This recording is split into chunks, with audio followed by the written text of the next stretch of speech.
So I've had a hybrid approach to coaching for a few years now, and what that means is that I will go to the school or the district or the school complex about 4 times a year, and then those other times we're involved in remote coaching.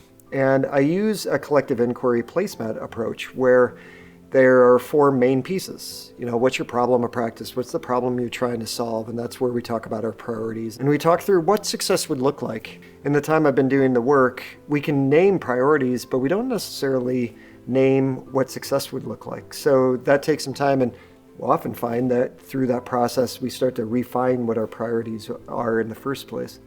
And then we go through theory of action. If we do this, then what are we hoping is going to happen?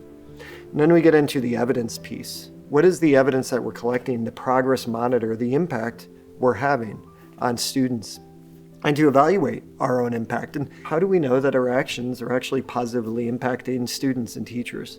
And then that fourth part is where we focus on reflection. I'm a huge fan of reflection, especially when you've got evidence, because you're not just remembering it the way you think it happened. You're looking at the process and what you went through and where could you be better? And I think we all need to be able to do that. So everybody that I'm going to be coaching, because they have to commit to doing collaborative inquiry, one of the things that they do is they fill out a Google intake form, and they go through that collective approach where they talk about their priorities. And we just make sure that we use that to progress monitor every month when we're involved in our coaching.